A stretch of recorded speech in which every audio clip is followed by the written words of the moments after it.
Hello, Instagram family, my Facebook family. Welcome, welcome, welcome.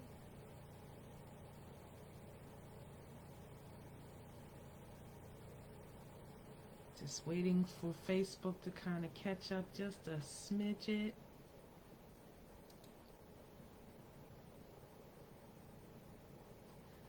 Welcome, welcome, welcome everyone to Business Strategies and Tips with Lady L. I am your host for today, and I am so excited about this week. We have been talking about tax exempt organizations, commonly known as 501s. There is more than just 501c3, there's others, but the main one that mostly everybody focuses on is the 501c3 because of its charitable benefits, its charitable services. So we are going to be talking about, we're going to jump into a similar subject than yesterday.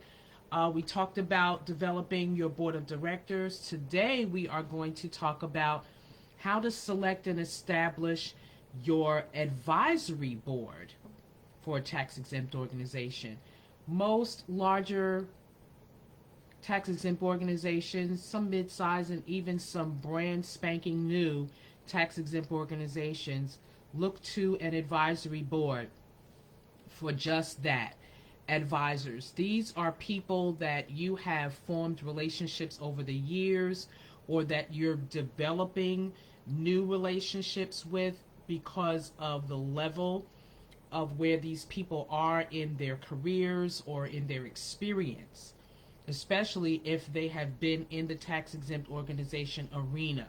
You're looking for people with expertise in the experience of having been in the what they call the nonprofit or the tax exempt sector. So these are people that you define the purpose for of what you're doing. You define to them your mission, vision, and purpose. And these generally are people, believe it or not, that come to you because they see the presence you have already put out. And they see that you're a worthwhile investment, that you're good ground to sow seeds into, and they want to give of their time, talent, treasure, and temple to you.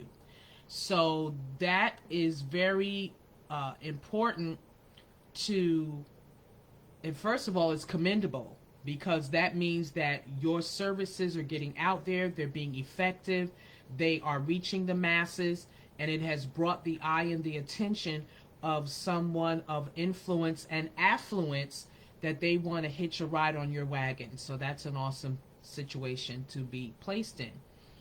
The advisory board members are non-voting members. They're not all up in your day-to-day. They're not, but what they do, what I love about being an advisory board member or being on a board of advisors is you get to see from the outside looking in. You get to see the feedback that may come from the people that are being serviced by the organization, and you like what you see. So it's really commendable to be an advisory board member because, like I said, you can give your expertise, you're giving your experience, and you see the passion for this mission, vision, and purpose being exemplified from the founders, from the people who are running the organization, and you can see where you can fit in and be an even greater asset to them. They have your best interest at heart solely for the organization. In other words, they see the vision, mission, and purpose, and they see the impact to the point to where they will have your best interest in heart in making sure that your organization, ministry, or business succeeds and succeeds well. The advisory board does not have any formal legal responsibility as well. That's what your board of directors is for. They handle the boots on the ground. They handle the formation. They handle the responsibility of the legalization of the organization. So some will have an advisory board, like I said, just so that they can see from the outside looking in advise, suggest, and recommend, and those suggestions you can take to your board and help stimulate the board in being more solution minded or being a little more assertive in your activities to get the work of the organization out there to the public. The advisory board does meet or convene, I would recommend, say, maybe once a quarter, as things, like, say, for instance, your organization is off the ground, you're doing well, you're, like, say, in your 5th year maybe, your advisory board will have that annual meeting, definitely an annual meeting, first of all, let me make that clear. The advisory board must meet annually. But in your developmental stages, your advisory board may meet on a quarterly basis or on a monthly basis, so that, again, they're on the outside looking in, and they can take the feedback of the results of what you're giving out and make recommendations and suggestions to help you advance and do greater things. They provide their expertise, their guidance, their business development insight. In most cases, the advisory board furnishes the entrepreneur or yourself with a group of expertise that can discuss opportunities, challenges, and next steps. Your advisory board helps keep your business plan kind of fresh. The advisory board can also bring new ideas, new incentives. Again, they're fresh eyes, so they can give you a better perspective of some of the direction that you may want to consider going. At the end of the day, I'm like my bishop mama. The final decision, my final authority is God. So, I take to, our private prayer time, and I say, okay, God, what you think about this? Is this in line with the direction that you have intended for this business or this ministry or whatever it is that you're doing? But even the Word of God gives us, in the book of Proverbs, advises us to make sure that you're surrounded with good and godly counsel, to make sure that you're seeking out that expertise. What I love about God, even God used experts to build every temple, whether it was the tabernacle that Moses built, whether it was the temple that Solomon built. God always gave specific detail, and he always recommended that you get the best in what that industry has to offer or what that person can bring to the table. Now, if God expects us to use gifted artisans to do the work he had, why would we settle for anything less than that? So your advisory board needs to have that level of expertise where they can really help push your organization, your ministry, your business to its next dimensions in its vision, mission, and purpose. The duties, responsibilities, and resources on behalf of the organization is very similar to the board of directors, but you must make them distinct in their different tasks so that there's no overlapping, there's no crossing over, there's no conflicts of interest. Keyword, conflict. You are minimizing conflict. There is a positive side to the left hand not knowing what the right hand is doing. The advisory board doesn't need to know everything that the board is doing, and the board doesn't need to know everything that the advisory board is doing. I say that because you want freshness to come from both boards into your organization, business, or ministry. You want to always have fresh eyes, fresh ears, fresh mindsets, fresh ideas, fresh innovation in your organization, business, or ministry. So each other doesn't need to know the direct activities of the other. They really don't necessarily need to meet conglomerately or meaning all together. The board of directors is the board of directors because the advisory board does not vote on anything. So there's no reason to bring the two boards together for any reason whatsoever.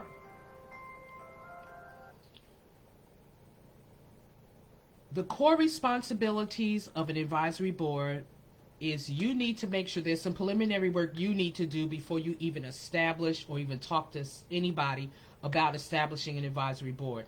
You need to make sure that you are clearly and concisely identifying the needs of what you want this advisory board to do. The first steps in the plan needing to identify what the company needs to achieve that the advisory board can help you achieve. That's first. Just like the vision, mission, and purpose, and you wrote it down and made it plain, You have to write these things down and make it plain, identifying clearly what you want this advisory board to do. Because if you came to me and say, well, Laverne, I want you on my advisory board, well, what do you want me for? You need to tell me something so that I can see if it's something that I want to attach myself to. As an example, don't y'all call me and get on y'all advisory boards. I'm not going to do it. Draft duty descriptions. I don't like the word job. Job is just overbroke. You don't want people to think that this is another job. So you want to have duty descriptions. Make them plain, make them clear, make them concise. Again, so that there's no overlapping with your board of directors. Then you want to select a leader out of that advisory board. That person will be the one with the most experience in your industry. For example, there's an advisory board that I do advise, and the top person that they have at the advisory board is mega in the industry that this organization sits on. I am humbled by the experience of just being in this person's atmosphere because of the expertise, the experience that they bring to the table. So that's the person you want at the top of your advisory board. Again, like I stated, meet on a regular basis. If you're just starting out, you may end up meeting once a month. But from an advisory board perspective, if you meet with them every quarter and then definitely once a year, that should be sufficient. Set performance indicators, expectations, and goals for your advisory board so that by them being the eyes and the ears on the outside looking in, they can keep that fresh perspective going and making it an ongoing activity for them. It keeps them excited about being on the board. People that are on an advisory board like to see progress. They like to see things moving forward. When they're sitting on an advisory board and they don't see things going forward, you will lose them, because that's the whole purpose of an advisory board, to bring that freshness to the organization. Have guidelines for membership and procedures for removal, because people come and go. People are with you for seasons, reasons, and purposes. Very few are with you for a lifetime. That circle is always very small. Jesus had 12, but he also had 3, and then he just had 1 at the end of the day. So don't be looking for no whole massive numbers. Even if you are a large corporation, you still want to keep your numbers at a workable level, because too many voices, too many, what's that old saying, too many cooks in the kitchen spoils the brew. True. When I see a whole bunch of people in the kitchen, I'm out. I can't function like that. You know, chefs need creativity. They need space to be creative. Advisory boards need space to be creative. It's no different. Just any industry you find yourself in, sometimes the fewer the number, the better, because you get things done. What you need in mass is when it's time to do something large, like an event. That's when you need your team, your marketing team, your media team, your fundraising people. And that's when you need a big team. But when it comes down to setting up core aspects of the organization, business, or ministry, keep your numbers small. Finalize contractually with a non-disclosure agreement. Everybody that's going to put a hand on anything that you do, make sure that they have a non-disclosure agreement, because when that creativity is poured out, it is specifically designed for your organization. We have the same principles that go across ministry. When there are people that are serving in your area of ministries and in your massive organization of ministry, a non-disclosure agreement is critical, because you want to make sure that what starts in your ministry stays in your ministry. People don't belong to you. They belong to God. But the work he has given you to do belongs to you. So you need to make sure that that's covered with non-disclosure agreements, and depending on your industry and levels of where you are in your industry, you may want to take that to a legal height with your corporate lawyers and corporate accountants to make sure that you're staying in your compliances, because it is not as easy as it seems to acquire a 501c3. It may be from people who know how to process the application, with Success Beyond Strategies Enterprises LLC does, but it's very sensitive. You can lose your tax exempt organization quicker than you can get it. So, with that being said, thank you so much for joining me today with Business Strategies and Tips with Lady L. Please join me this same time tomorrow, 12 noon, on this same bat time, same bat channel. And I hope that this is being a blessing to you. If you have missed any portion of this from the actual live, please visit my YouTube channel, Lady Verne, Ladyverne, all one word. And you can always go back, listen to the previous recordings, take notes. I'm also available for trainings and workshops. If you need me to come into your business, organization, or ministry, we can sit down and get even more detailed and specific to your organization and your industry. With that being said, have a great Thursday. Thank you for joining me.